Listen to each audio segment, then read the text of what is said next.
What up? This is Rama Screen covering movies, TV, and entertainment, and here's my review of Netflix's new documentary series, High on the Hog, How African American Cuisine Transformed America. Hey, before you watch my review, please subscribe to my channel, press that like button, and ring that bell so you can get notified whenever I post new videos. And if you would like to help support this channel, please do so at patreon.com/ramascreen. That's patreon.com/ramascreen. Let's rock this. Netflix already has a ton of cooking/travel shows. So why do you need to check out High on the Hog? Because it has its own spin to it, which is cooking/travel show from the perspective of African culture. There are only 4 episodes, but they are marvelous. I was soaking it all in. This is not just a celebration of Black food and Black influence, but it's also the commemoration, the recognition,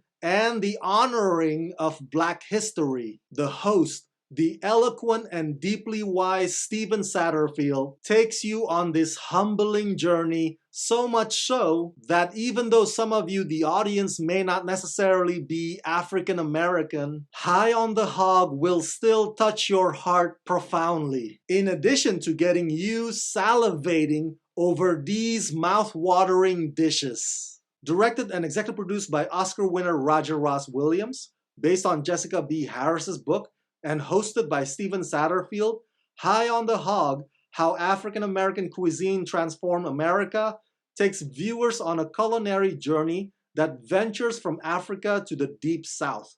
This immersive 4-episode docuseries, part culinary show, part travelogue, follows food writer Stephen Satterfield as he meets the chefs, historians, and activists who are keeping centuries-old traditions alive.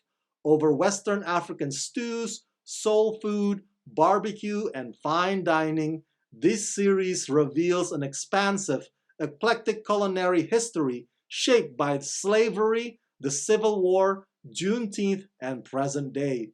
It's a story of Black America's resilience, enduring creativity, and vital contribution to America's kitchen. So the show starts out in Benin, a small but fascinating country in Africa, where Stephen Satterfield gets to mingle with some of the most prominent people there, including authors, food bloggers, and restaurant owners. At one point, Stephen walked the exact path that the slaves walked when they were forcibly removed from their homes. The whole thing was a sombering, heart-wrenching, cathartic moment of connecting with those who came before him. And every delicious food he tastes seems to have a story behind it as well. Benin is a stunning, beautiful place that brings you to your knees. The next 3 episodes are set in America, specifically South Carolina,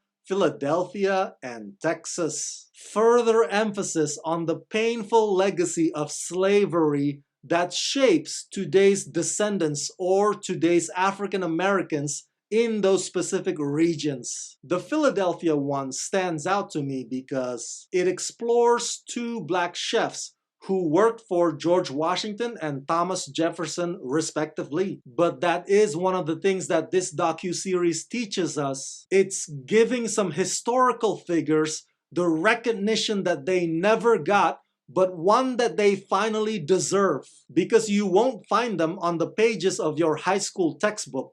That much is true. The Texas episode is near and dear to me. I've visited Texas several times on several occasions, and I've always loved eating barbecue there. There's something about eating barbecue in Texas that just feels different or separate from the rest. So seeing the host, Stephen, describing the brisket or the ribs that he's biting into, it just makes me so jealous, wishing that I could be eating that as well right now, this very minute. This particular episode recognizes Black cowboys and their contributions since the end of the Civil War. Roger Ross Williams, who won Oscar for a docu-short a decade ago, directed High on the Hog with the intent to put on full display the richness, the vastness, the complexity, and the strong, sturdy spirit of African Americans. The music, the dance, the fellowship at the table. Williams highlights these personable, comprehensive, and charming qualities to the nth degree. It draws me in every time, and by the end of it, my admiration for the Black culture runs deep.